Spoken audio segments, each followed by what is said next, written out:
পাশে নদী চর, নিশ্চয়ই ক্ষেত খামার করেন। এক ক্ষেতে দুই ফসল ভালো হয় না, একটা ফসলই বেশি ভালো হয়। এক ক্ষেতে যদি দুই ফসল ভালো না হয় তো ওয়াজের ক্ষেতের মধ্যেও বাদাম ভালো হবে না, এই চাষবাদ দিতে হবে। আর যারা দাঁড়িয়ে দাঁড়িয়ে শুনতেছে সানা বান্দিয়া, আহলে হাদিস লাগে মতো বই সানা বান্দিয়ে দাঁড়াইছে, তারা বসে পড়লে ভালো হয়। হুজুর আলাইহিস সালাম মসজিদে নববীতে বয়ান করতেছেন, সাহাবায়ে কেরাম বসে বসে শুনতেছেন। কিছু সাহাবা পিছনে এসে দাঁড়িয়ে রয়েছেন, হুজুরের এটা দেখে বিরক্ত লাগতেছে। তো হুজুর বললেন, ইজলিসু আলা মাকানিকুম, যে যেখানে আছো বসে পড়ো। সাহাবায়ে কেরামদের অবস্থার স্বভাব ছিল সামিনা ওয়া আতানা, শুনবো আর মানবো, কোনো প্রতিবাদের দরকার নেই, কোনো অভিযোগ দেওয়ার সুযোগ নেই, প্রশ্ন করার সুযোগ নেই। সুযোগ নাই মানে হুজুর ধমক দিয়ে বসায় দিতেন তা না, তাদের স্বভাবই রসুল বলছে তো যুক্তিসঙ্গত হোক আর না হোক, যত অসুবিধে হোক, বসতে বলছে আমার নিচে যদি কাদা মাটিও থাকে বসে পড়তে হবে। সব সাহাবা টপ করে বসে পড়ছে। বয়ান শেষ করে নবী মজলিস থেকে বের হয়েছেন, দেখে মসজিদের বাইরে এক বুড়ো লোক লাল রুমাল মুড়ি দিয়ে বসে রয়েছে। হুজুর কাছে গিয়ে সালাম দিয়ে বলেন, আসসালামু আলাইকুম মানান্তা ইয়া শায়েখ, মুরব্বী আপনি কে?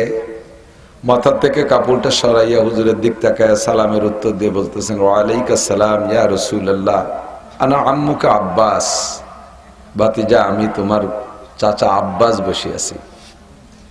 হুজুর বললেন, আপনি জানেন না আমি মসজিদের মধ্যে বয়ান করতেছি, আপনি বাইরে বসে রয়েছেন কে? তো হযরত আব্বাস বললেন, আমি ঘর থেকেই তোমার এই বয়ানের খবর পেয়ে বয়ান শুনতেই আসছি। তো আস্তে আস্তে এ পর্যন্ত যখন আসছি তখন তোমার একটা বয়ান আমার কানে ভেসে আসলো, আর এখানে আসছি তো তোমার বয়ানগুলো শুনে আমল করব সেজন্যই। তো এখানে আসা পর্যন্ত যে বয়ানটা কানে আসলো, ওই বয়ানটা চিন্তা করলাম যে এইটার পর আগে আমল হয়ে যাক। হুজুর বললেন, সেটা কি? আমি এখানে যখন আসছি হেঁটেই তো আসতেছিলাম দাঁড়ানো অবস্থায়, তো তুমি তখন বললে যে যে যেখানে আসো বসে পড়ো, তখন আমি এখানে ছিলাম। তা আমি বললাম, আব্বাস তুমি তো নবীর বয়ান শুনে আমল করার জন্যই আসছো, তো যে বয়ানটা কানে আসছে এইটার পর আমল করে ফেলো। তাই আমি আর এক কদমও সামনে বাড়তে পারি নাই, এক সেকেন্ডও দাঁড়িয়ে থাকতে পারিনি, আমি জায়গা বসে রয়েছি। হুজুর বললেন, তাহলে চাচা যান আমার কথা তো সব শুনতে পারেন নাই দূরের থেকে, তা আমি কি মসজিদে যা বয়ান করেছি আবার সব বলবো? রহমাতে আলম নবীর কত দরদ, চাচা পূর্ণ বয়ান শুনতে পারে নাই, আমি কি আবার সব বলবো আপনাকে একাকে উদ্দেশ্য করে? হযরত আব্বাস বললেন, ভাতিজা তোমার বয়ানের মধ্যে মুআজিজা আছে। লক্ষ মানুষও যদি বসা থাকে সামনে, তুমি যে আওয়াজেই বলো পায়ের কাছের মানুষটাও যতটুক শোনে, ওই লাখ নম্বরের মানুষটাও সেই একই আওয়াজে শোনে। তোমার সব বয়ান আমি শুনছি। তো হুজুর জড়িয়ে ধরিয়ে গালে মুখে চুমো খেয়ে বললেন, মান তাশাব্বাহা বিকওমিন ফাহুয়া মিনহুম, আসহাবিকান নুজুম বিআইয়িহিম ইক্তাদাইতুম ইহতাদাইতুম। হে জগতের মানুষ, এই তুই 18 জায়গা বলি না আর বাহাদুরির মতো এটি এক ফোটো লজ্জা শরম নাই, একটু চিন্তা খেয়ালও করলো না যে কারে কইছে, তোরে কইছি, ওইভাবে আটতে হয় না। তো হুজুর বললেন, আমার সাহাবায়ে কিরামদের প্রত্যেকে আকাশের একটা নক্ষত্রের মতো, যে কের অনুসরণ করবা তোমরা হিদায়াত পেয়ে যাবা। কোন সুবহানাল্লাহ। আমি আবার বললাম, মান তাশাব্বাহা বিকওমিন ফাহুয়া মিনহুম, যার সাথে যার মিল হবে তার সাথে তার হাসর হবে। আমি বসতে বলছি আর আমার আব্বাস বসে পড়ছে, যেখানেই জায়গা পাইছে সেখানেই বসে পড়ছে। তেমনি যদি কিয়ামত পর্যন্ত উম্মত ওলামায়ে কিরাম যদি কেউ মজলিসের মধ্যে বলে বসো, ওই লোকটা যদি বসে পড়ে তাহলে আমার আব্বাসের সাথে জান্নাতি হবে, আর সাহাবায়ে কিরাম সকলেই জান্নাতি। আপনারা যে 4 জন দাঁড়ায় রয়েছেন, আপনারা শুনতেছেন না কি কইছি? বেশি পিড়ে পিড়িয়ে না আটা দিল, কেন্নু আছে, কেন্নু আছে না, ওই যে লম্বা লম্বা চিকুন পোকা মাটি দিয়ে ছোট ছোট রেলগাড়ির মতো পাও, ও কি কি কয় কেল্লো কেল্লো, ও কি খুব জোরে দৌড়ায় নাকি? ওর গতি মতো হাঁটে, কেটা ফাঁসে ফেলালো, কেটা আগে গেল, ওগুলির কোনো চিন্তা নেই। পিঁপড়ি ওরে ফাঁসে ফেলাই দিয়ে ছিল যে একটু লজ্জা পায় না। আর ওর ওই গতি 16 বিদা যদি ওর ঠেলা দেন বেটা একটু তাড়াতাড়ি যা, রাস্তার খবর জানো মধু খামার খালি পর্যন্ত কি রাস্তা, তাড়াতাড়ি এটা ঠেলা দিলে কেউ তাড়াতাড়ি আসবে, ও দল এ গুছাইতে পারবো না, তুই এটি বেড়ে গিয়ে। তো দাঁড়ায় যারা শুনতেছে তাকে যদি বসতে খায় সাড়ে কাজ আপনি আজ করে বেড়ান, আমি যাই, আসসালাম আলাইকুম। বসলে ফায়দা আছে। সময় আমি কোথাও মিস করি না, আল্লাহর রহমতে আমার শতকরা 99% মাহফিলে আমি আগে উপস্থিত হই। আমার জানা আছে গয়েশপুর মাদ্রাসার মাহফিল তো অবদার থেকে ভিতরে ওই দিক দিয়ে আসে, সেইটা আমি সেই আন্দাজে টোল দিয়ে চলে গেছি, ফোন দিছি যে ওখানে আসবে আগায় নিতে। পরে মনির বলতেছে যে না, টোলের আগে কামারখালি বাজার দিয়ে ঢুকতে হবে। ফিরে আবার ব্যাক করতে এসে ও পাশে এসে জ্যামে পড়ে গেছি টোলের ওখানে। পার হয়ে আসছি তো তারপরে টুক তো আপনাকে জানা আছে, যা মুখস্থ হয়ে আইছিলাম জাকিতি সব ভুলে গেছি। আর সেই গাড়িটার আগে পাঠাই দিছি, আর একটা জায়গায় একটু দোয়া করতে যেতে হবে। সে জায়গায় যে সময়ের সাথে কুলোই পারবো না, গাড়িওয়ালা এরকম তুমি চলে যাও, আমি একটু মোটর সাইকেলে পারি বা বিলাড়ি দৌড়াইয়ে পারি, যেভাবে হয়ে আসবানি। গাড়ি আটার সাথে পারবে না। ছেলেরা মোবাইল দেখে আর হাঁটে, ওই আটা কি খুব জোরে হাঁটে নাকি, তাকে সে পিছিয়ে পড়ে গেছি, গাড়ি এত জোরে চলছে। বাংলাদেশে অদ্বিতীয়, আমার চলার পথে এরকম রাস্তা আর পাইনি। আমি আপনাদের জন্য দোয়া করি, এদেশের যোগ্য নেতারা এতদিন 16 বছর ধরে কি এসছে তা তো আমি জানি না, কার সমালোচনা করবো বুঝতে পারতেছি না। আল্লাহ তাআলা এমন যোগ্য মানুষ তৈরি করে দিক যারা এইসব রাস্তাগুলো সুন্দর করে করে, বলেন আমিন। আপনাদের জন্য দোয়া করে যাই। আমরা হয়তো সারা জীবনে এই প্রথম আসছি, আর কোনোদিন আসতেও পারি, নাও আসতে পারি, মরে গেলাম, বেঁচে থাকলে মাদ্রাসার মহব্বতে আসবে। তবে আপনারা হাঁটবেন, এই জন্য আপনাদের চলার রাস্তার দোয়া করে গেলাম। কেছে তোমাকে হয়ে গেছে নাকি?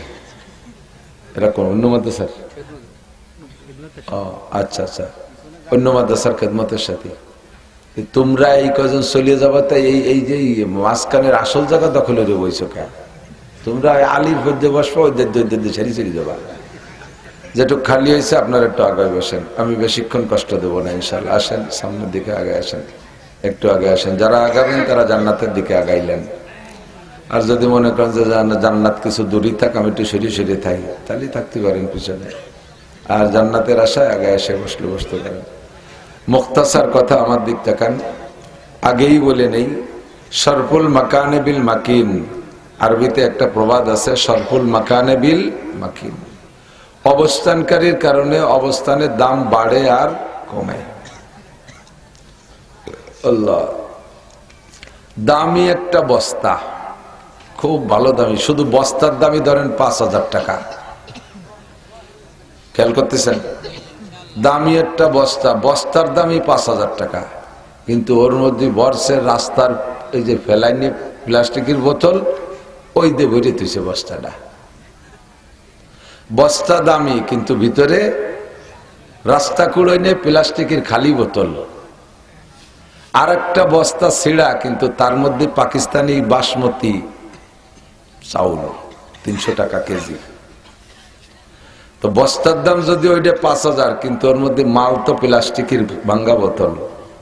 ও টোটাল বোতল সহ বস্তা সহ সবাই বেদামি হয়ে গেছে। আর এই বস্তাটা ছিঁড়া, কিন্তু এর মধ্যে পাকিস্তানি বাসমতি চাউল।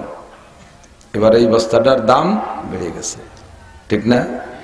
এরকম শরফুল মাকানে বিল মাকিন। অবস্থানকারীর কারণে অবস্থানের দাম বাড়ে আর কমে। 4টে বোতল নেছেন, একটা খালি বোতল, একটা বোতলের দাম 1 টাকা। তো 4টে বোতলে, এক বোতলের ভিতরে খালি বোতল 4 টাকা দিয়ে কিনে, তার এক বোতলের ভিতরে 1 লিটার মিনারেল ওয়াটার, ভালো পানি ঢুকাইছেন। বোতল 1 লিটার পানির দাম 25 টাকা। এবার 1 টাকা দামের বোতলের দাম হলো কত? 25 টাকা। বোঝেন নাই কথা? এবার 1 টাকা দামের বোতলের ওই 26 আলাদা একটা দেয় না, ওই 25ই ধরে। তো টোটাল বোতলের দাম কত? 25 হলো।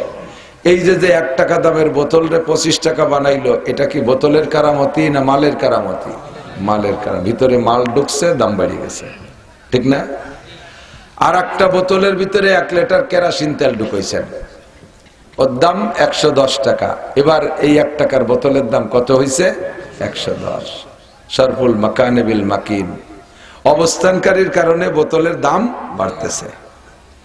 আর একটা বোতলের মধ্যে ঢুকাইছেন 1 কেজি ঘি, এবার বোতলের দাম 1600 টাকা। কত? 1 টাকার বোতল এবার কত টাকা? 1600। খেয়াল করতে হবে। 4 নম্বর বোতলটার মধ্যে পেশাব করে মুখ আটকায় দিয়েছেন, 1 লিটার পেশাব। এবার বোতলের দাম কয়টা? ওর যে মূল বডির দাম ছিল তাও খেয়ে দিছে, ঠিক না? আগের 3টে বোতল যদি আপনার হাতে দেই যে আমি তো একটু এইদিক যাবো, আমাকে বাড়ি একটু বোতল 3টে রেখে যাইস বা রেখে যান, এভাবে যদি বলি তাহলে আপনার কষ্ট হলেও নেবেন। আর গির বোতল আছে, এত মনে মনে নিয়ত করছেন শাশিরে কই একটু ডালি নিয়ে গেলাম, কতদিন খাই না, নেবেন 3টে। 4 নম্বর বোতলটা হাতে দিয়ে যদি বলি যে আমার তো ওই যে মধুখালী ডায়াগনোসিস সেন্টারে পেশাব পরীক্ষার কথা ছিল, সকালে পেশাব ধরছি, আমি তো যাতে সময় পাচ্ছি না, তুমি যাচ্ছ ওই দিক ভ্যান ভাড়া দিবার নি, আমার এই মতির বোতলটা নিয়ে যাও, নেবেন? ভাড়ার টাকা দিলিও এমন মায়ের দেশে বোতল রে শেষ, ঠিক না? দোস্ত, মক্কার মাটির কোনো দাম নেই, কিচ্ছু হয় না, ধান বুনলি হয় না, কলই বুনলি হয় না, মুসুরি বুনলি হয় না। খেজুর গাছ লাগাইয়া সরকারের পানি দিতে দিতে সরকারের পানি শেষ, কয়দিন পর তার মাইজ মরে শুয়ে ভেঙ্গি চুরি পড়ে যায়। মদিনায় খেজুর গাছ হয়, এত অনুর্বর মক্কার জমি, কিচ্ছু হয় না। জায়গায় জায়গায় একটু পার্ক আছে, সেখানে পানি দিয়ে দিয়ে কিছু ফুল গাছ টাছ বানায়, আর কোনো ফসল হয় না। আপনাদের বিশ্বাস কি সারা পৃথিবীতে সবচাইতে দামি জমি কোন জায়গা? মক্কার জমি। কোন জমি? মক্কার নাম আগে ছিল বাক্কা।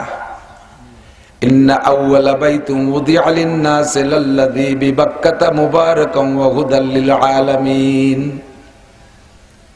দুনিয়ার সর্বপ্রথম ঘর কাবা ঘর তৈরি হয়েছে বাক্কায়।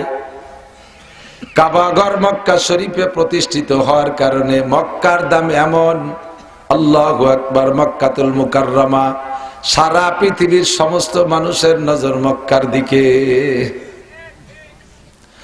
মক্কার জমিন সৌদি আরবের জমিনের নিচে দিয়া স্বর্ণের খনি, রূপার খনি আর তেলের খনিতে ভরপুর করে দিছে।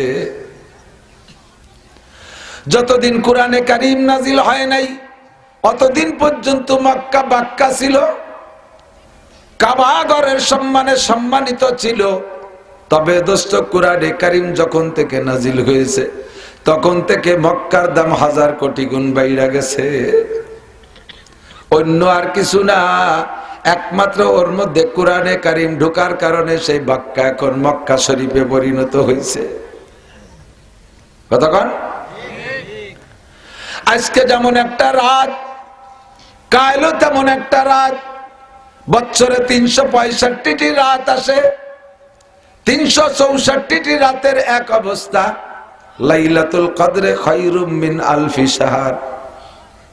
একটা রাত আমাবস্যার রাত হতে পারে, আমাবস্যার রাত 29শে দিবাগত রাত ও লাইলাতুল কদর হতে পারে। তবে 21শে রমজান থেকে নিয়ে শেষের কয়টা রাত অন্ধকার বেশি। কতক্ষণ? চাঁদের 21-এর পর থেকে অন্ধকার প্রতিদিন বাড়তে থাকে। 21-এর রাত লাইলাতুল কদর হতে পারে, 2300 হতে পারে, 2500 হতে পারে, 2700 হতে পারে। যত রাত বাড়বে ততই অন্ধকার বেশি। আর দুনিয়ার মানুষের, সারা দুনিয়ার মানুষের কাছে অন্ধকার রাতের চাইতে চাঁদনি রাত বেশি ভালো লাগে। আপনাদের কাছে কেমন রাত ভালো লাগে? অন্ধকার রাত ভালো না চাঁদনি রাত ভালো? চাঁদনি রাত। শতকরা না 1999 জন মানুষের কাছে চাঁদনি রাত ভালো লাগে। আমাবস্যার রাত খালি চোরের কাছে ভালো লাগে। কথা কন ঠিক না? আমাবস্যার রাত চোরের ভালো লাগে, ওর চুরি একটু সুবিধা। অন্ধকার রাত চোর পছন্দ করে, সভ্য মানুষের, রুচিশীল মানুষ চাঁদনি রাত ভালোবাসে। এমন একটা অপ্রিয় রাত অন্ধকার রাত লাইলাতুল কদর, অপ্রিয় একটা রাতকে আল্লাহ পাক রব্বুল আলামিন 1000 মাসের চাইতেও বেশি দামি বানাই দিছে। অন্য কোনো কিছু না। লাইলাতুল কদরে খায়রুম মিন আলফি শাহর, ওই রাতের মধ্যে আল্লাহ পাক আসমান থেকে কোরআনে কারীম নাজিল করার কারণে বছরে 12টা মাস, 12 মাসের 11 মাসের এক দাম। খেয়াল করে না, 12 মাসের 11 মাসের এক দাম। শাহরু রমাদান আল্লাযী উনজিলা ফীহিল কুরআন, রমজান মাসের দাম অন্য মাসের চেয়ে 700 গুণ বেশি। কন্যা সুবহানাল্লাহ। কয়শো গুণ? এই দাম হওয়ার কারণ কি? অন্য মাসে যেমন ডে নাইট, দিন আর রাত হয়, রমজান মাসে তো ওই রকমই দিন আর রাত হয়।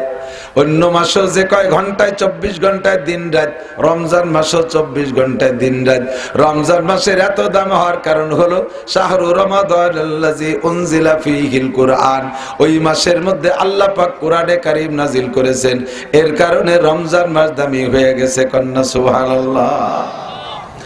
মদিনার নাম ছিল ইয়াসরিব, মদিনার আগের নাম কি? ইয়াসরিব। নবী পাক যতদিন মক্কা থেকে মদিনায় যান নাই, অতদিন তার নাম ইয়াসরিব। আর মদিনা কৃষি ক্ষেত খামারে প্রসিদ্ধ ছিল, বিশেষ করে খেজুর বাগান এখনো আছে, হাজার হাজার খেজুর বাগান। কৃষি ক্ষেত খামার, কৃষি উন্নত দেশ, অন্য কোনো খনিজ সম্পদ কিছুই ছিল না। নবী পাক যখন মক্কা থেকে মদিনায় হিজরত করে চলে গেছেন, আর মদিনায় যাওয়ার পরে কোরআনে কারীম নাজিল হওয়া শুরু হয়ে গেছে, রহমাতে আলম নবীর কদম মুবারক পড়েছে, এবার ইয়াসরিবের নাম হইছে মদিনা শরীফ। এই শরীফের ছোঁয়া যে যার সাথে লাগে তারে শরীফ বানায় দেয়। কথা বলেন না কেন? এই শরীফের ছোঁয়া যার সাথে লাগে তারে শরীফ বানায় দেয়। মক্কারে শরীফ বানাইছে, মদিনারে শরীফ বানাইছে। আল্লাহু আকবার। ও দোস্ত, যত বেদামি কিছু থাকুক না কেন, তার সাথে যদি কোরআনের ছোঁয়া লাগে, কোরআন দাবি হয়ে যায়। বহুবার বলি, মাঝে মাঝে বলি, জায়গা বিশেষ বলি, এই টেবিলটার উপরে যদি 1 লক্ষ টাকা দামের টেলিভিশনও রাখেন, টেলিভিশন সহ যদি টেবিলটারে কেউ লাথি দিয়ে চিৎ করে ফেলাই দেয়, তাহলে কেউ কি বলবে 1 লাখ টাকা দামের টেলিভিশন থাকে টেবিলের উপরে, তুই টেবিল সহ টেলিভিশনে লাথি দিয়ে ফেলে দিলি, সুমো দে? দেবেন? দেবেন? দরকারে লাথি আরো 3টে দেব। টেলিভিশনের কারণে টেবিলটা সুমো খাওয়ার যোগ্য বানাইতে পারে নাই, যদিও তার দাম 1 লক্ষ টাকা। 100 টাকা দামের নিউজ প্রিন্টের একটা কোরআন শরীফ যদি এই টেবিলের উপরে রাখা হয়, তখন টেবিল খান এবার দোস্ত লাথি তো দূরের কথা, ওর কাছেও কেউ পাও নেবে না। যদি কোনো ভাবে ভুল করবে, পায়ের ছোঁয়া লাগে, তারে চুমো খায়। 20 টাকা দামের আম কাঠের রেহাল, ওর উপরে কোরআন শরীফ রাখার কারণে ওই রেহালটা চুমো খাওয়ার যোগ্য হয়ে যায়। কতক্ষণ ঠিক ঠিক না? এই শরীফের সাথে যার ছোঁয়া লাগে তারই আল্লাহ দামি বানাইয়া দেয়। দামি দামি কাপড় পরি, এই শালটার দাম 5000 টাকা, আমি এখনই পায়ের নিচে রেখে পাড়াইবো, কেউ বলবে না হুজুর দামি শালটারে পাড়াইলেন, একটু চুমো দেন। কোরআন শরীফের গায়ে কাপড় লাগায়, যেই কাপড়টা 99% পাবলিক কোরআন শরীফের গায়ে নতুন কাপড় দেয় না। কথা কন? কি কাপড় কোরআন শরীফ রে? কুটি খেতা। উলাবান বাড়ির লাস্টেরটা শেষ হয়ে গেছে, ওর পরে সালমি হওয়ার সম্ভাবনা নেই, সে যে কয়েন খেতা রয়ে গেছে তাই কোরআন শরীফটা গায়ে দিয়ে দিছে। ছেলে মেয়ে গায়ে দিছে, তুই গায়ে দে। বালির যেটা নালাতি নালাতি কানে লেগে যায়, আঠা আঠা হয়ে গেছে, রিজেক্টর তুলো অপারেশন করে ফেলাই দিয়ে খারে দিয়ে ধুইয়ে ওরে বানাইছে কোরআন শরীফের জামা। আমি মক্তবে পড়াতাম, অভিজ্ঞতা আছে খুব বেশি, এই সবই দেখছি আমি। অথবা সিরা লুঙ্গি পুরন ছায়ার কোনা 3 কোনায় রে কাটিয়ে তাই দিয়ে বেসাই দিছে।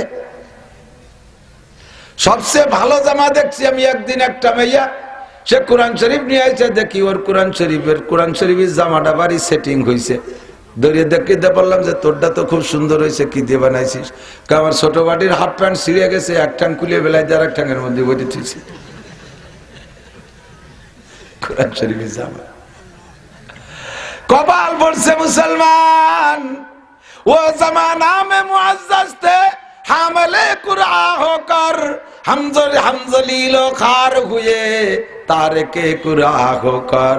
মুসলমান যতদিন কোরআনকে সম্মান করেছে, নিজের গায়ের জামার চাইতে দামি কাপড় দিয়ে কোরআনকে জামা দিয়েছে, নিজের বসবাসের খাটের চাইতে দামি কাঠ দিয়ে কোরআনকে আলমারি বানাই দিয়ে তার মধ্যে যত্ন করে রেখেছে, অতদিন পর্যন্ত কোরআনের দোয়ায় মুসলমান জগতে সম্মানিয়ার মাথা উঁচু করেছিল।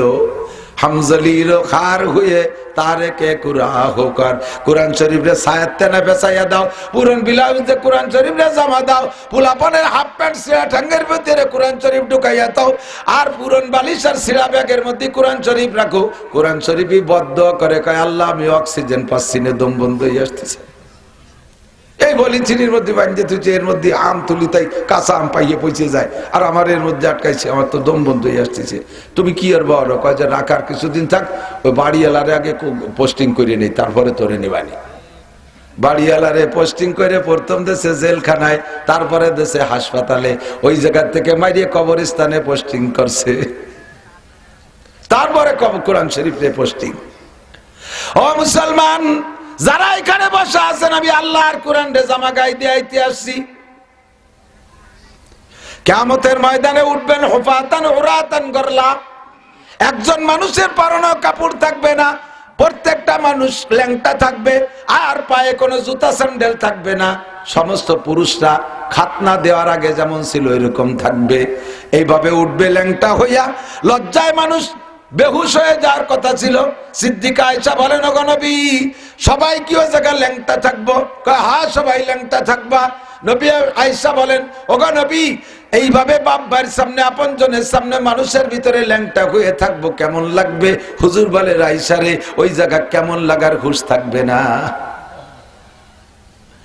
ওয়াতাদাউ কুল্লু যাতি হামলিন হামলাহা وترى الناس سكارى وما هم بسكارى ولكن عذاب الله شديد। মাথার চার আঙ্গুল উপরে সূর্য থাকবে, পায়ের নিচে জমিটা পুরা তামার মতো লাল থাকবে, আর গরমে মানুষ এত অস্থির হয়ে যাবে, চিৎকার করে বলবে, রব্বানা আখরিজনা মিনহা ফাইন শিতা আদখিলনাল জান্নাতা ওয়া ইন শিতা আদখিলনান নার। মাবুদ গো, এই মাঠে সহ্য করতে পারতেছি না, সূর্যের তাপে মাথার গিলু টকবক করতেছে, নাক দিয়ে রক্ত বের হইতেছে, চোখ দিয়ে রক্ত বের হচ্ছে, পায়ের নিচে জমিনটা পোড়া তামার মতো লাল, গায়ে একটা পরন নাই, পরনে একটা লেংটি নাই যে তাই মাথার পর দিয়ে সূর্য ঠেকাবো, পায়ের নিচে জুতা স্যান্ডেল নাই, সহ্য করতে পারছি না। আল্লাহ পাক নিজেই বলেন, ওয়াতাদাউ কুল্লু যাতি হামলিন হামলাহা। এমন একটা বিপজ্জনক পরিস্থিতি হবে, অপ্রাপ্ত গর্ভবতী মহিলা যদি সে জায়গা থাকে, পেটে 3-4-5 মাসের বাচ্চাও যদি থাকে, তাহলে অনায়াসে ডেলিভারি হয়ে যাবে। সাধারণ মানুষকে দেখবা ওয়াতারান নাসা সুকারা, মানুষকে মনে হবে যেন মদ খা মানুষের মতো, কের সাথে কেউ কথা কয় না, পাগলের মতো দৌড়াইতে আছে। ঘটনাটা এমন কেন হবে? আমা হুম বিসুকারা, অথচ একজন ওই জায়গায় মদ খাই নাই, মদ খা মানুষের মতো মাতাল হয়ে গড়বে। ওয়ালাকিন্না আযাবাল্লাহি শাদীদ, পরিস্থিতিটা হবে কঠিন আযাব, কঠিন কষ্টের কারণে এমন একটা অবস্থা হবে। বন্ধুরে, ওই জায়গা ল্যাংটা থাকবে, আর ওই জায়গা থেকে বাছাই করে করে আল্লাহ পাক কাপড় পরাইবেন। নবী পাক বলেন, সর্বপ্রথম কাপড় পরানো হবে ও জায়গা ইব্রাহিম খলিলুল্লাহ আলাইহিস সালামকে। বলেন না সুবহানাল্লাহ। কেন ইব্রাহিম খলিলকে সবার আগে কাপড় পরানো হবে? কয়, নমরুদ ইব্রাহিম আলাইহিস সালামকে উলাঙ্গা করে আগুনের মধ্যে নিক্ষেপ করেছিল, এই সম্মানার্থে আল্লাহ পাক সর্বপ্রথম ইব্রাহিম খলিলকে কাপড় পরাইবে, তারপরে আমাকে কাপড় পরাবে, এরপরে বাই সিরিয়াল কাপড় পরাইবে। বন্ধুরা, আজকে আমি প্রস্তাব রাখি, যার যার বাড়ি যে কয় যে কোরআন শরীফ আছে, কোরআন শরীফ যাদের বাড়ি যে কয়খানা আছে, লাখ লাখ টাকা লাগবে না, হাজার হাজার টাকা লাগবে না। আপনাদের নিকটতম বাজার কোনটা? যদি দর্জি থাকে, আপনারা 1 সপ্তাহের ভিতরে সিদ্ধান্ত নেন, বাড়ির সমস্ত কোরআন শরীফ গুলোকে নতুন কাপড় দিয়ে জামা পরাবো।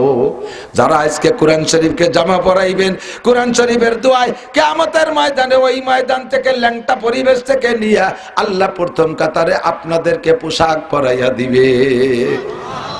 কার কার নিয়ত আছে দেখি? কোরআন শরীফ দে নতুন কাপড় দে। আপনি যে কাপড় দিয়ে জামা বানান, তার চেয়ে দামি কাপড় দে। পারবেন? পারবেন ইনশাআল্লাহ। আল্লাহ কবুল করুক। কোরআন শরীফের সম্মান করবেন, কোরআনের দোয়ায় আপনি সম্মানী হইয়া যাবে। আমার দিক কথা হবে না। এই কি শুনতেছি তো, ওকা খা লাগ মতো বলছিস কে? ঠিক হয়ে বসে দিক ফিরুন, আর তাই তো সেটা দেবে। আগের রুক্কা কত দুই ঠাং উঠে দেন কেন বাদে যে কড়াস কড়াস করে টানতো, তোর ওরা যুবক মানে সেই বুড়ো মানুষের দুঃখা খাওয়া লাগে মতো বইছে। আল্লাহ কোরআনের সাথে ছোঁয়া লাগলে দামি হয়, কথা কন না কেন? সিরা নেকড়া ওই হাফ প্যান্ট সিরার ভিতরে যদি কোরআন শরীফ ঢুকাইয়া দেন, যেদিন থেকে ওই পুরান কাপড়টার ভিতরে কোরআন পেঁচাইছেন, অন্য দামি কাপড়ের সাথে পায়ে ছোঁয়া লাগলে কোনোদিনও চুমো খান না, কিন্তু কোরআন শরীফের গায়ে ছোঁয়া লাগার পরে কাপড়টা দামি হয়ে গেছে। ওই কাপড়টা যদি হাতেরতে পড়েও যায়, উঠাইয়া বুকের সাথে জড়াই ধরে চুমো খায় কি খায় না? ঠিক না? বাড়ির ধারে আপনাদের নদী নাকি? মা এখন তো নদীতে মরা গরু দেখা যায় না, আগে দেখা যেত খুব, তাই না? আগে গরু মল্লি গাঙ্গে ফেলাই দিত। আমার বাড়ির দাদি মধুমতি গেছে, আমাকে অনেক ছোট হয়ে গেছে, একটা মজার গল্প হয়ে গেছে। মানে এই মধুমতি যত মধুমতি তো মধুমতি, পানি তো মিঠিয়া, এর আশপাশালারা অন্য ওর পানি দিয়ে রান্না করেও খায় আর গোসলও করে। আপনারা তো করেন গোসল, তা গোসল বিটারা না খালি মহিলারাও করে। আর আমাকে ওই জায়গা তো একেবারে লেকের মতো হয়ে গেছে, এই পাশে তো পাশে দুইজন বসে গল্প করা যায়, এত ছোট হয়ে গেছে। আর সরকার পাড় বাদাই করে দিয়েছে বলক দিয়ে, খুব একটা দেখার মতো পরিবেশ। সব মানুষ এই নদীতে গোসল আরে, মহিলারা গোসল করে ওই জায়গা থেকে কাপড় চোপড় পাল্টাইয়া মাঝিওয়াল্লাকে কিছু হাদিয়াটা দিয়ে দিয়ে শেষে বাড়ি যায়। কত বাস করি, ঠেয়াতি মোটে পারি নে, কোনোভাবে এই মিটিংয়ে ঠেয়াতি পারি না। আমার মাদ্রাসার ঘাট, মাদ্রাসার ছেলেরাও নদীতে গোসল করে, খুব ভালো ঘাট। ও জায়গা মহিলারাও নামে। আমি বড় হুজুর, তাতে কি হবে? তা আমি গেলি নামে না, কিন্তু অন্য সবাই সমস্যা সমান, কোনোভাবে ঠেকাতে পারি না। বছর 4 আগে দক্ষিণ সাইডে পানির জোয়ার হয়েছে, সাগরের পানিতে চাপ দিয়েছে, আমাদের ওই নদী সব ভরে গেছে পানিতে। হঠাৎ করে একদিন আমার মাদ্রাসার ঘাটের সামনে 3টে কুমির বেশি উঠছে। মহিলারা তো বালতি বলতি কাপড় চুল নিয়ে গেছে, ফেলায় ধুয়ে ল্যাংটা ব্যাংটা হয়ে দৌড়। জীবন ভরে মাছ করে মিটিকে নদীতে ঠেয়াতে পারিনি, কুমিরের একটা বড়ে শেষ। 3-4 মাস পর্যন্ত আর নদীতে যায় না। আমি ওয়াজ সংগ্রহ করলাম, ওয়াজের সাথে সাথে 2টা কুমিরও লাগে, কুমির ছাড়া ঠেয়ানো যায় না, ঠিক না? তো ওই মধুমতি নদীতে অনেক মারা গরু দেখছি, এখন দেখি না। এখন সরকারি হুকুম পুঁতে রাখতে হবে, মরে গেলে কবর দিতে হবে জানাজা ছাড়া। তো একটা মরা গরু নদীতে ভেসে এসে আপনাকে ঘাটে বাঁধছে চামড়া সহ, আপনাকে ভিতরে যদি ঘোষণা দেওয়া হয় যে এই মরা গরুর পাছায় একটা চুমো দিলি 500 টাকা দেওয়া হবে, কেনা কিনা দেবেন? আছে কেউ? কেউ দেবে না। মরা গরুর পাছায় কেউ চুমো দেয়?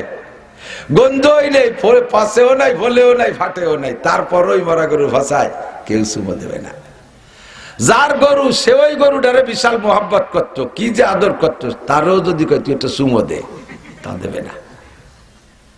ঘোষণা দেওয়ার পরে একজন আইসে চিন্তা করতেছে যে দিন ভরে ব্যান চালাই পেলাম 200টা, আর মোটে এক সময় 500, কি করব? এমন একটা অফার ছাড়াও যায় না, আবার মানুষে কি কবে না। এই 7-5 চিন্তার ভিতর দিয়ে কইতেছে সন্ধ্যের পরে চুমো দিলি টাকা দিবা? অন্ধকারে কয় ডে নাইট নাই, তুমি চুমো দিলি পাবা। ও কয় তালি সন্ধ্যের পরে মগডেব একটু ঘন ঘন হয়ে গেলে অন্ধকার হলে আসিস, চুমো দেবো, টাকা নিয়ে আসিস। যে অফার দিয়েছে সে 500 টাকাও নিয়ে গেল, আর ও চুমো দেবে কাছে চলে গেছে, বিঘেত খানিক দূরে থাকতে ব্যাক করছে, না হবে না। হ্যাঁ শয়তান, তোর জন্য মিশে আচরিত বলছিল চুমো দে। কয় না ভাই, তোর পায়ে ধরি, তুই তোর কাছেই থাক, আমি চুমো দেবো না। কেউ যদি কোনো অবস্থায় লাইট ধরে দেয় বা টের পায়, তাহলে সারা জীবন ভরে আমার খেপাই নিয়ে বেড়াবে, আমাকে গোষ্ঠীর মাইয়ের বিয়ে হবে না, এ গোষ্ঠী থেকে সাল বিয়ে দেবে না। তোর পায়ে ধরি ভাই, তুই মাফ কর, আমি ভুল করছি, আর ব্যাক করে চলে গেছে। আল্লাহ পাক রব্বুল আলামিন কুদরতি নজরে তাকায়, কয় তোরে দে ওই মরা গরুর পাছায় চুমো দেবো, আজকে চুমো দিলি 500 টাকা পাতি, যেদিন চুমো দিয়াবো সেদিন তোর পকেটেতে 500 টাকা দিয়া ছাড়া চুমো দিতে দেবো না। এই ব্যবস্থা আমার কাছে আছে। সকালবেলা ঋষিরা চামড়াটা খুলে নিয়ে গেছে, টেনারিতে দিয়ে দিয়েছে, সুন্দর করে রিফাইন হয়েছে, ইটালি পাঠাই দিয়েছে চামড়া, ফার্স্ট ক্লাস রিফাইন করে, নকশা করে, সুন্দর করে, নরম করে, আবার চামড়া বাংলাদেশে চলে আসছে। বাংলাদেশে যারা বই পুস্তক বাইন্ডিং করে, তারা চামড়ায় দিয়েও ভালো ভালো কিতাবাদি বই পুস্তক, কোরআন শরীফও বাইন্ডিং করে। এই চামড়ার পাশার দিকের থেকে এক টুকরা কাইটা কোরআন শরীফের গায়ে বাইন্ডিং দিয়ে দিয়েছে। সেই কোরআন শরীফটা চলে আইছে মধুখালীর বাজারে, গয়েশপুর মাদ্রাসার ওই সেই লোকের ছেলে এই মাদ্রাসায় পড়ে। সে হেফজ ধরবে, বাড়ি যায় আব্বার গলা জড়াই ধরে কইছে, আব্বা কে আমি যদি হাফেজ হই তাহলে উলবিসা ওয়ালিদাহু তাজা ইয়াউমাল কিয়ামা, তোমার মাথায় আর মার মাথায় দুইজনের মাথায় নূরের পাগড়ি পরাই দেবে আর মতির মেম্বারে বসাবে। হাফেজ হবো আমি, খাইটি পিঠে বড় বড় পাগড়ি বাবা তোমরা, আমার সাথে তোমাকে শেয়ার করতে হবে। কয় কি দিয়ে শেয়ার করতো? আমি ভরি দেবো নাকি, তুই পড়বি তো তুই। কয় না, শেয়ার হলো। আমি সেদিনকে গেছিলাম মধুখালী, দেখে আসছি কুতুবখানা একটা কোরআন শরীফ চামড়ার বাইন্ডিং করা, ওইটা না কিনে দিলি পড়বো না। পোলাপানে বেঁকে বসছে, লোকটা ভ্যান চালায়, চিন্তায় পড়ে গেছে কি করি, টাকাও নাই, ভ্যান খান বন্ধক দিয়ে 500 টাকা নিয়ে যাইয়া কোরআন শরীফটা কিনছে। মুসলমান অজু বানায় কোরআন শরীফটা কিনছে। মুসলমানে কোরআন শরীফ কিনলে আগে বুকের সাথে জড়ায় ধরে, এরপরে একটা চুমো খায়। খায় কি খায় না? চুমো খায় না? আরে কত জায়গা চুমো খাইলিয়া, কোন জায়গার সুমো, অনেক জায়গার সুমো কোনো ফজিলত নাই কবিরা গুনাহ ছাড়া। আর এই জায়গাটা সুমো খালি এক বস্তা নিয়ে কি হয়? কোরআন শরীফের গায়ে একটা সুমো খায়। তো সুমোটা কি ভিতরে আগে খায় না উপরে আগে খায়? উপরেই আগে খায়। উপরে যে জায়গা সুমো দিছে ওই জায়গাটার সেই মরা গরুর ফাঁসার চামড়া। আল্লাহু আকবার। ও দোস্ত, আজকে এই কোরআন শরীফটা কিনতে যে কয় একদম 500 টাকা, আগে টাকা পরে মাল। টাকা দিয়ে 500 টাকা দিয়ে কোরআন শরীফ নিয়ে কোরআন শরীফের গায়ে চুমো খেয়ে বুকের সাথে জড়িয়ে ধরে আসে। কথা তো শোনে না। আর সে আজিমের মালিক ডাইকে কয়, ও আব্দুর রহমান, এই যে কিন্তু সেই মরা গরুর পাশা, যে জায়গা আজ থেকে মাত্র 1 মাস আগে তোমারে চুমো দিতে বলা হয়েছিল 500 টাকার বিনিময়, সেদিন তুমি ব্যাক করছো, লজ্জা পাইছো, তোমার ইজ্জত যাবে। আর আজকে সেই জায়গা চুমো দিলে 500 টাকা দিয়ে, আর আজকের চুমোর বিনিময় তোমার সম্মান দুনিয়া আখিরাতে বাইরে গেছে। আর কিছু না, ওই মরা গরুর চামড়ার সাথে আল্লাহর কোরআনের ছোঁয়া লাগছে। কতক্ষণ ঠিক কি ঠিক না? আমি নিজেই গর্বিত, আমি নিজে আনন্দিত। আমি যখন প্রথম আপনাদের এই চরে গয়েশপুর মনিরদের ওখানে আসতাম, সেই সময় এসে দেখতাম মনির মাদ্রাসায় পড়ে, ছোট্ট ভাঙ্গা কুড়ে ঘর, তাদের ঘরে আমি রাত কাটাইছি। মোটরসাইকেলে আসতাম, রাতের বেলা থাকতাম। কি যে করুণ অবস্থা তাদের দেখেছি, অত্যন্ত গরিব ছিল। আল্লাহু আকবার। মনিরের আজীবন কালের প্রচেষ্টা আর তার ফিকির ছিল, আমি একা আলেম হব না, এলাকায় আরো অনেক আলেম বানাইব। সেই থেকে ছাত্র বয়সে বহুত ছাত্রদেরকে নিয়ে নিয়ে পড়াইছে। আল্লাহর রহমতে অনেক আলেম তার নেতৃত্বে হইছে, অনেক আলেম হইছে। আল্লাহু আকবার। আপনাদের মনির এখন সারা বাংলাদেশের বড় বড় প্রোগ্রামে মাহফিল করে। অদস্তরে মনিরের মতো কত তার চাইতে সুদর্শন বডি ফিগারের মানুষ গয়েশপুর আছে না নাই? তার চেয়ে ধনী মানুষ আছে, জেনারেল শিক্ষায় উচ্চ শিক্ষিত মানুষ বহুত আছে। কয়জন তাদেরকে চেনে? কোন জায়গার মানুষ আপনারে চেনে? আর মনিরে যশোর চেনে, বেনাপোল চেনে, কুষ্টিয়া চেনে, সাতক্ষীরা চেনে, চুয়াডাঙ্গা চেনে, মেহেরপুর চেনে, ঢাকা চেনে, গোপালগঞ্জ চেনে, ফরিদপুর চেনে, বরিশাল চেনে। বাংলাদেশের 64 জেলায় মনিরে চেনে। অন্য কোনো কারণে না, কোনো সার্টিফিকেটের বদৌলতে না, মনিরের মধ্যে কোরআনের ছোঁয়া লাগছে। এই ছোঁয়ায় মনিরে আল্লাহ দামি বানাই দিছে। আপনাদের সন্তান এলাকার উলামায়ে কিরাম যারা, আল্লাহর রহমতে সবই দামি। আমি নিজেই বলে থাকি, আমার গোপালগঞ্জের রাজনৈতিক বড় বড় নেতা আছে, কত বড় বড় অফিসার আছে। পুলিশের অফিসার বেশিরভাগই গোপালগঞ্জ, আর্মির অফিসার কত অফিসার আছে, কয়জন আপনারা চেনেন? আমার চাইতে চেহারা ভালো, স্বাস্থ্য ভালো, ধনী গণী, বংশে ভালো, তার একটারও আপনারা চেনেন না। আল্লাহর রহমতে সারা বাংলাদেশের 64 জেলায় যত থানা আছে, একটা থানাও নাই যে সে জায়গার মানুষ আমারে চেনে না। অন্য কোনো যোগ্যতায় নয়, একমাত্র আল্লাহর কোরআনে কারিমের ওসিলায়। কোরআনের সাথে একটু ছোঁয়া দিয়েছি, দামি হয়েছি। আপনিও যদি কোরআনের সাথে ছোঁয়া লাগান, দামি হবেন। ও দোস্ত, এই গয়েশপুর গ্রামে কলেজ হতে পারে, বিশ্ববিদ্যালয় হতে পারে, হাই স্কুল থাকতে পারে, প্রাইমারি থাকতে পারে, ডাক্তার থাকতে পারে, ইঞ্জিনিয়ার থাকতে পারে, বিজ্ঞানী থাকতে পারে, শিল্পপতি থাকতে পারে, কোটিপতি থাকতে পারে, রাষ্ট্রপতিরও যদি বসবাস হয়, তবু এই গ্রামে অতটা তাড়াতাড়ি বিশ্বের কাছে পরিচিত করতে পারবেন না।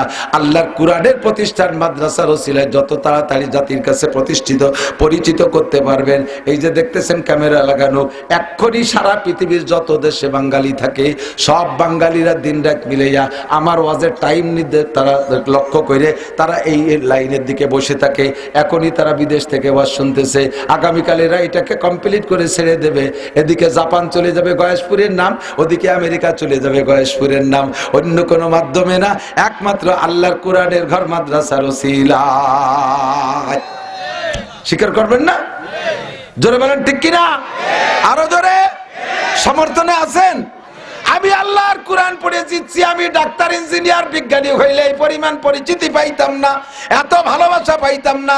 গোপালগঞ্জের রাজনৈতিক নেতারা এখন কথাকথি সাহস পায় না বাইরে যাইয়ে। গোপালগঞ্জ বাড়ি যে গোপালগঞ্জ তাও কেন, কারণ আমার বাড়ি খুলনা। ও খুলনা একটু থাকে সেই টুকা, গোপাল কয়ই নেন। আল্লাহর রহমতে আমি গোপালরে ছাড়ি নাই, গোপাল ছাড়ছি, গঞ্জ ছাড়ি নাই। আমার সাথে করি না, আমি ঘুরি, কারণ আমি ওই জাতীয় আকাম করি নাই যে কে আমারে আমার সাথে বেয়াদবি করবে, আমারে ভালোবাসবে না, এমন কোন মানুষ নাই। যদি আমি ওই জগতে থাকতাম তাহলে এই জায়গায় সেই স্টেজে সম্মানের সাথে উঠতে পারতাম না, কামারখালী ব্রিজের নিচে নামতে পারতাম না, বাড়ির ঠেলায় ছেলিয়ে ফেলাই দিত মাই দিয়ে। আল্লাহর কোরআনে দাম বাড়ায়, কথাকার ঠিক না? আমি জিতছি বিদায় আমার একটা ছেলে মেয়েকে আমি জেনারেল পড়ানোর দিকে নেই নেই, ক্লাস 5 পর্যন্ত পড়ায় মাদ্রাসায় দিয়েছি। 4টে ছেলে হাফেজ হয়েছে, একটা মেয়েও হাফেজা হয়ে গেছে। ছেলেদেরকে পুরস্কার ঘোষণা দিয়েছি, ইউটিউবে শুনে থাকেন, বাস্তবতাই। আল্লাহর রহমতে বলেছি বাবা হাফেজে কোরআন হবা, আল্লাহ আমারে বাঁচায় রাখতে যদি হাফেজ হও, ছেলে মেয়ে যেটাই হোক, তারে আমি উমরা করাবো। 4 ছেলেরে 4 বার করাইছি, তার ভিতরে সেজে ছেলেটা আর একবার নিজি করে আসছে, 2 বার করছে। মেয়েটা হাফেজা হয়ে গেছে, বিয়ের আগে তারে উমরা করাবো, হঠাৎ তার বিয়ে হয়ে গেছে। জামাই সহ রমজানের পরে পাঠাই দেব। আমি কোরআনের পুরস্কার এমনই দেব, যদি তুমি বিশ্ববিখ্যাত জেনারেল শিক্ষিত হয়ে আসো, সারা পৃথিবীর শ্রেষ্ঠ ডক্টর হয়ে আসো। আব্বা আমি বিশ্ববিখ্যাত জেনারেল উচ্চ শিক্ষায় শিক্ষিত হয়ে আসছি, সারা পৃথিবীর সমস্ত প্রেসিডেন্ট আমার সার্টিফিকেটে সই দিয়ে দিয়েছে, আমি তোমার একটা চকলেটও খাওয়াবো না, একটা চকলেটও তোমারে দেব না, কারণ তুমি এত বড় শিক্ষিত হইয়া নিশ্চয় তুমি কিছু না কিছু করবা। তোমারে যদি ওই কিছু না কিছুর পিছনে সহযোগিতা করি, তাহলে যা সারা জীবন করে যা কাম করবা আল্লাহ বাসালি তার পার্সেন্ট আমি কবরে বসেও পাবো। কাজেই আমি ওই কাজের ভিতরে চকলেট খাওয়াতে রাজি না। আমার ছেলেরা হাফেজ হইছে, দামি ওই এলাকার যে এলাকায় থেকে হাফেজ হইছে, 2টি হাফেজ, একটা হাফেজ হইছে ঢাকার থেকে।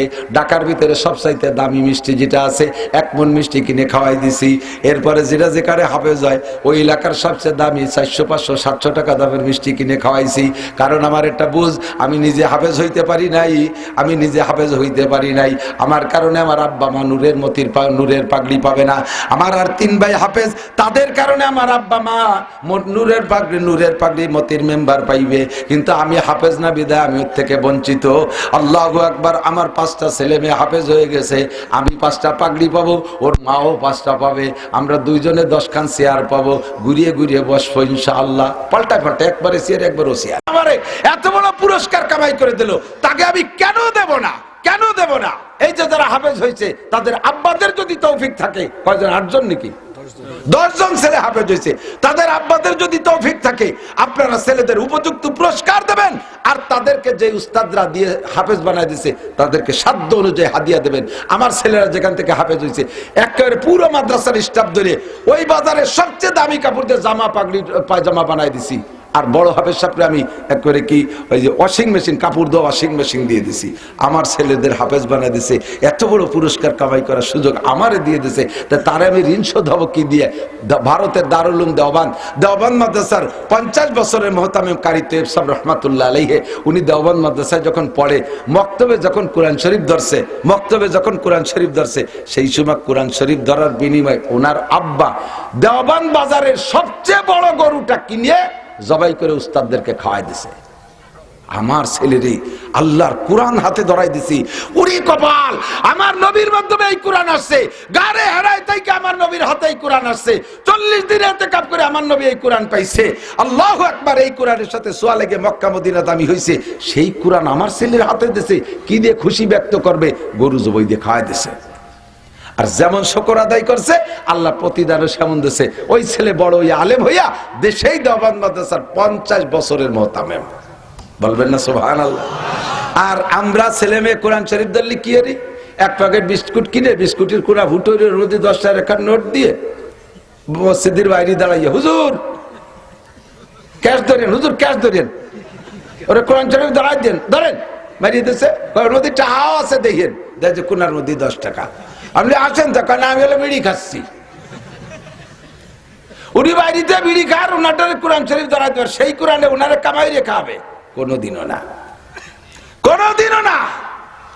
বৈধভাবে কামাই করে শুকর আদায়ের জন্য বলছি, বৈধ কামাই।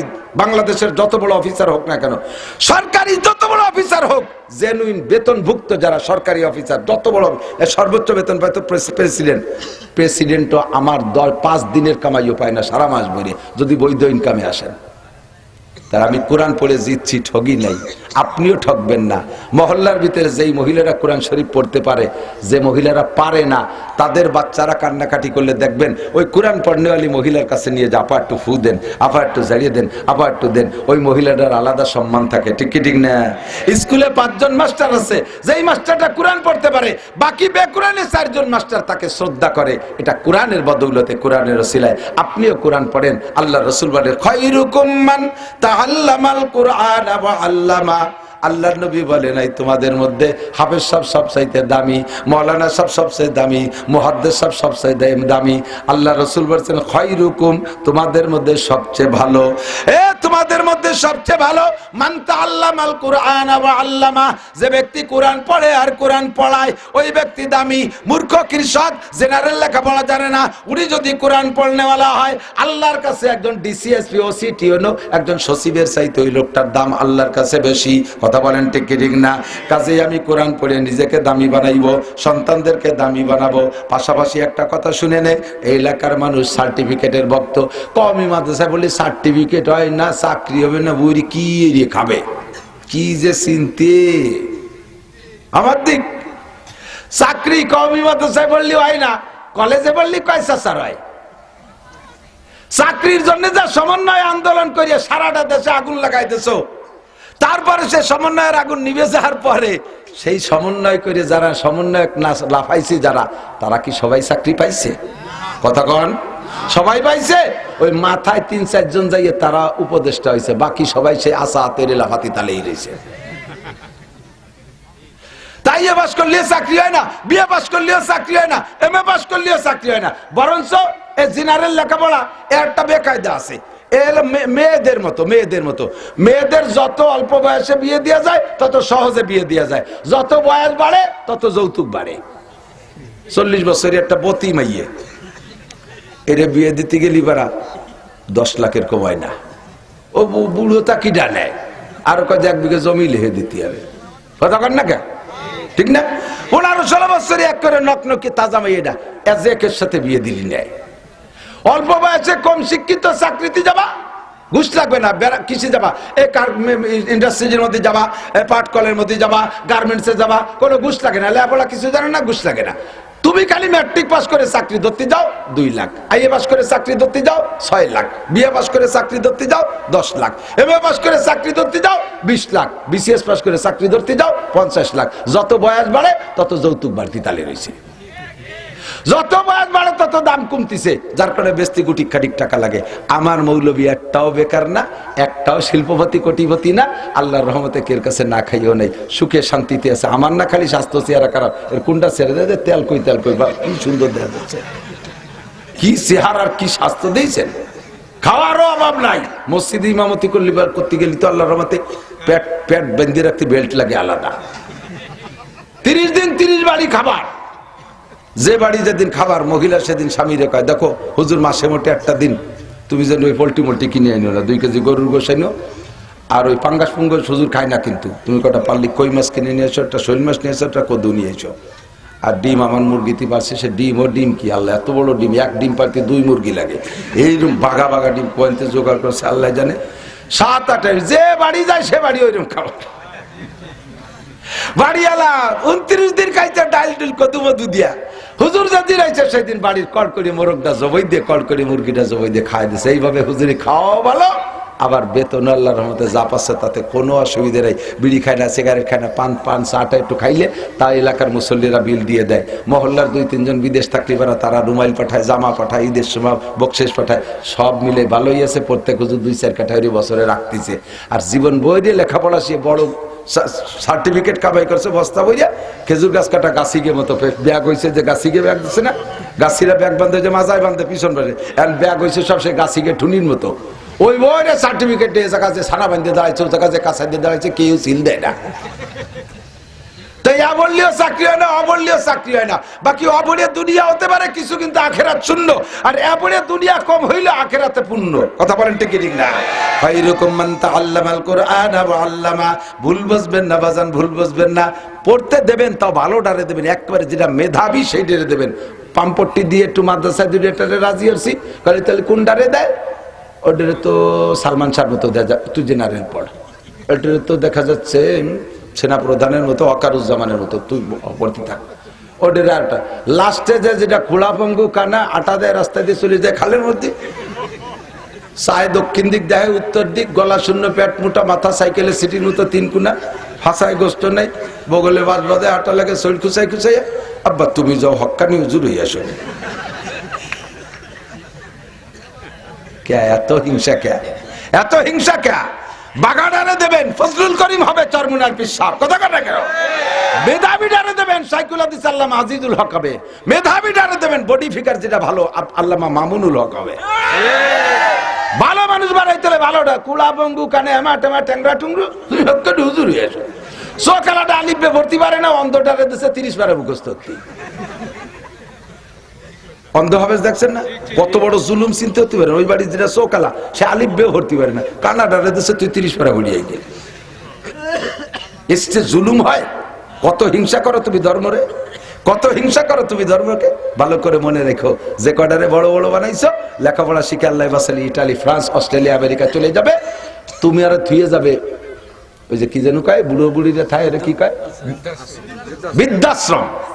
তোমার রেখেছে বৃদ্ধাশ্রম। আব্বা এখানে বসে চা খাতি দাও, আমরা টাকা পয়সা দেবানি। আর এই বুড়ো হেরে বসে ডাকরাই বুড়ো বুড়ি দুনিয়া। আর লাস্টে যদি একটা মৌলবী থাকে, কয় যা তোরা যেখানে যাবি যা, আব্বা মা বৃদ্ধাশ্রমে থাকবে না, আমি মুল্লাইগিরি করে 2 মুঠ মুষ্টি চাল কামাই করে আমার আব্বারে কোলের মধ্যে রেখে পালবো। কথা কান ঠিক ঠিক। এরা কোনোদিনও ফেলাইতে পারে না, কোনোদিনও ফেলাইতে পারে না। পাশাপাশি এদিক জেনে রাখেন, আদর্শ মানুষ যদি বলা হয় তাহলে উলামায়ে কিরামকে বলতে হবে। অনাদর্শ যে কাজগুলো আছে আমি একটু বলি। ফিরিস্তি, মদ খাওয়া ভালো কাজ না মন্দ কাজ?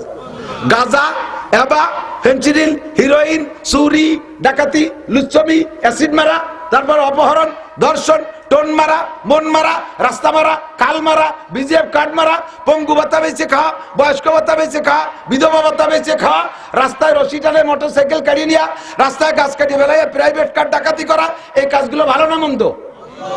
এগুলো কি হাটহাজারী মাদ্রাসার হুজুররা করে? গয়েশপুর মাদ্রাসার ছাত্ররা করে? কারা করে? তারা করে। কারা? তারা। টুকান না, কারা? তারা।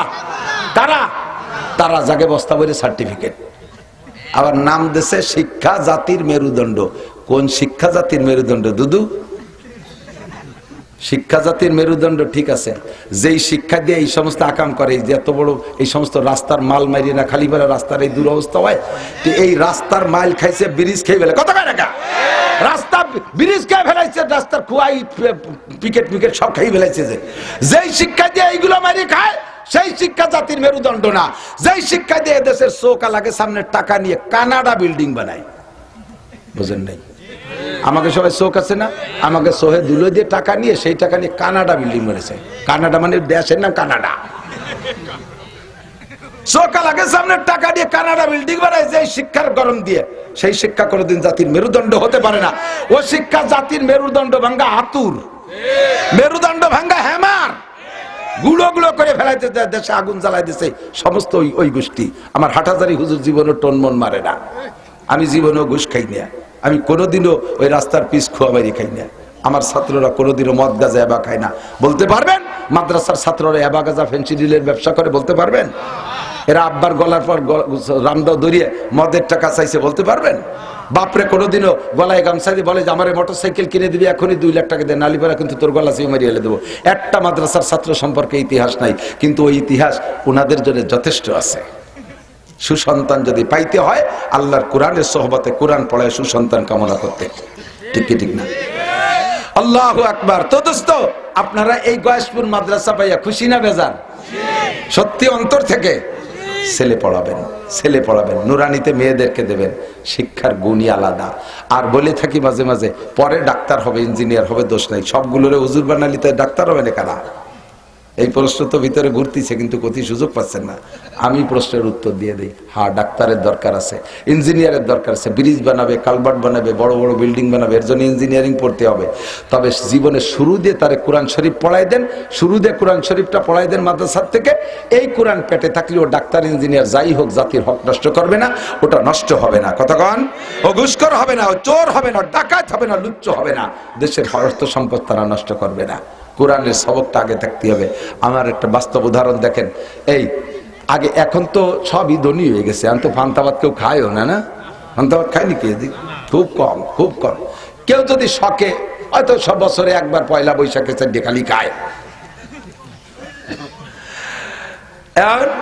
আমার বাড়ি গরু আছে, গরুরে পান্তাভাত দিলেও খায় না, একটু নগদ পান্তাভাত হলে খায়। একদিন বেশি হয়ে গেলে যদি একটু ফেনা ফেনা উঠে যায়, গরু তুই পয়লা এক চুমুক খাইয়ে গাড় গাড় করে ডেক ছাড়িয়ে কয় কাকা অ্যান্টাসিড থাকলে দেন।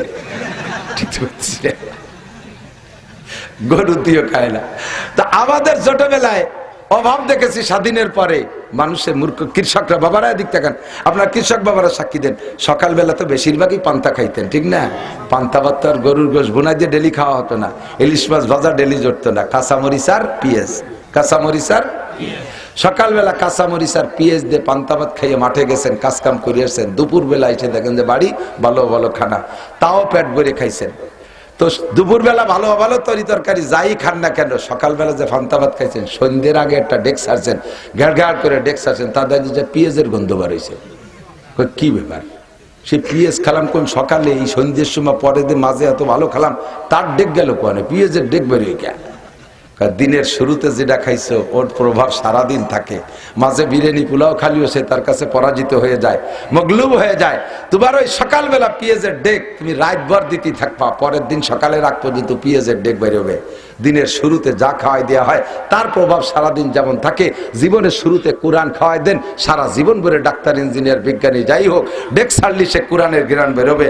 অফিসার হইলে ঘুষ খাবে না, ডাক্তার হইলে দুর্নীতি করবে না, কন্ট্রাক্টর হইলে জাতির মাল মারিয়ে খাবে না, কাজ পরিপূর্ণ করে যেটুক লাভ থাকবে সেইটুক খাবে। তাহলে আমরা দেশে দেশে সকলে তাদের থেকে খেদমত পাবো। কথাক্ষণ ঠিক কি ঠিক না?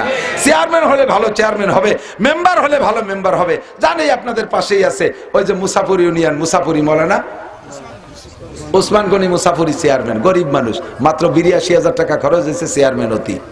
এই বাংলার জমিনে কথা বললে কেউ বিশ্বাস করতে পারবে না।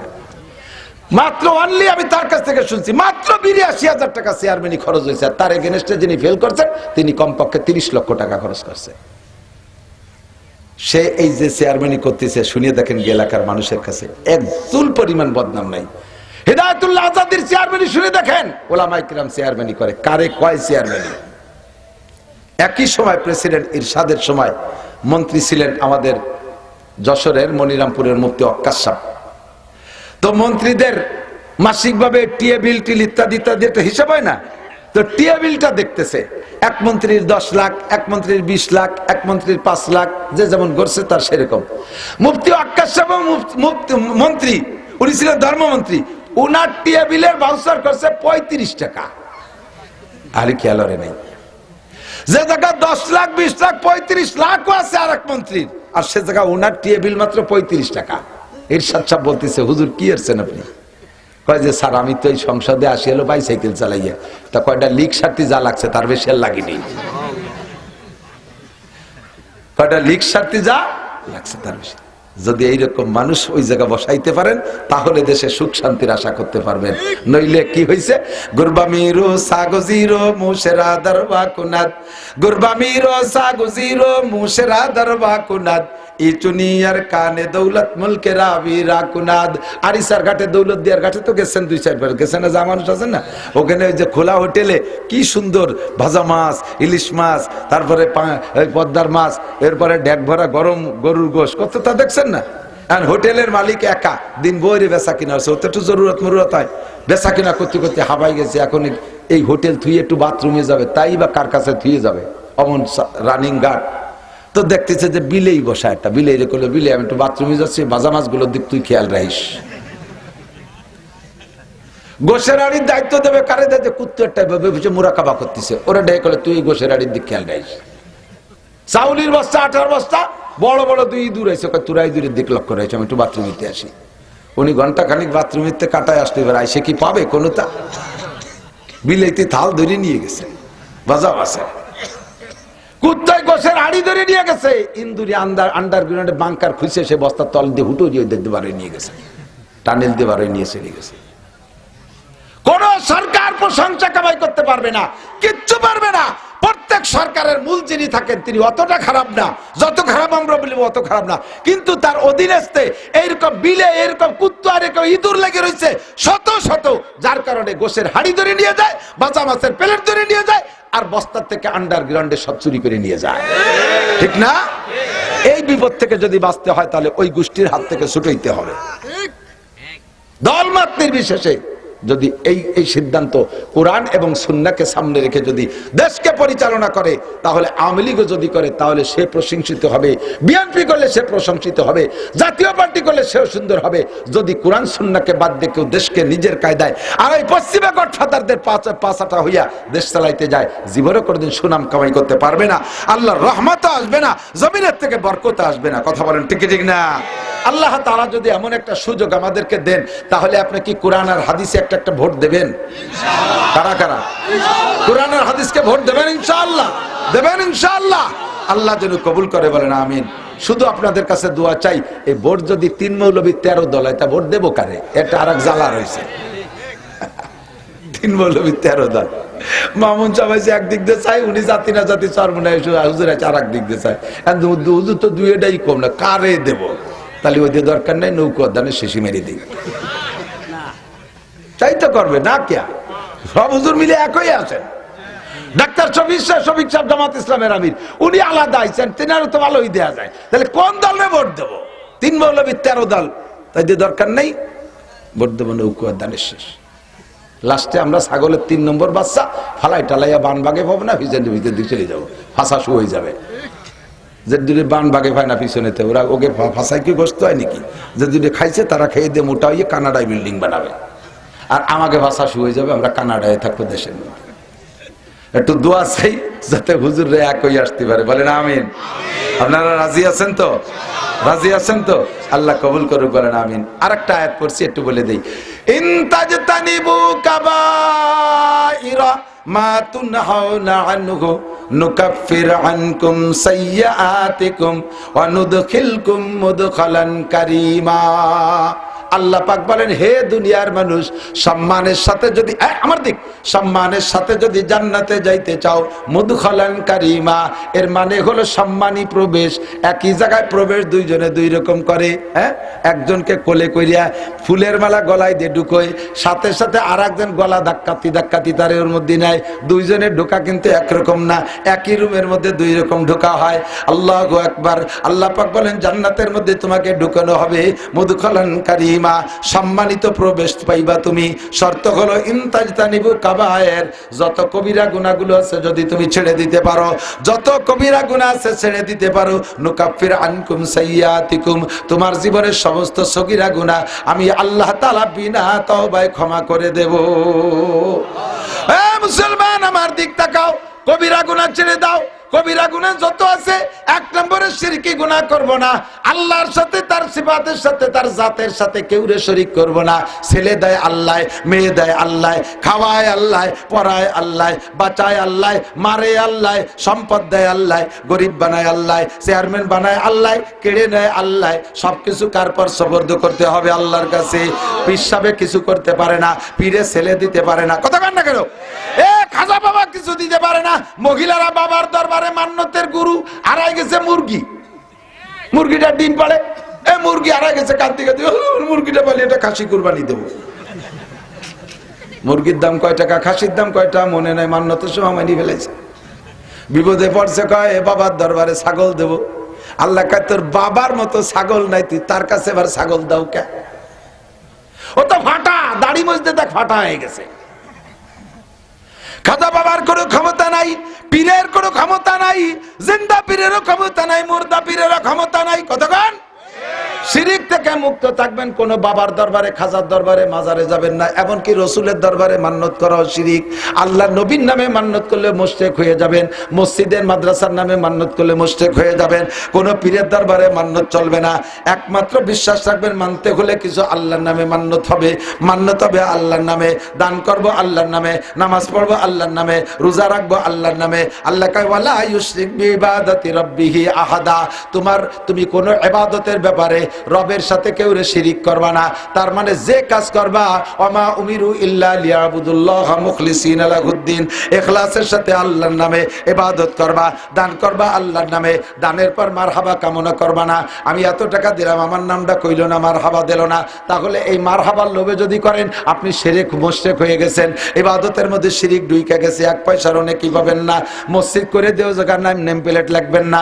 মাদ্রাসা করে দিয়ে জায়গার নাম জায়গারও জায়গা যাইয়া আপনিও জায়গার নিজের নামটা বসানোর চেষ্টা করবেন না। দিয়ে দিছি তো দিছি আল্লাহর রাস্তে, প্রতিদান পাবো আখিরাতে যাইয়া। কথা বলেন ঠিক ঠিক না? ওয়ালা ইউশরিক বিইবাদাতি রাব্বিহি আহাদা। এক নম্বরে শিরকি গুনাহ করব না।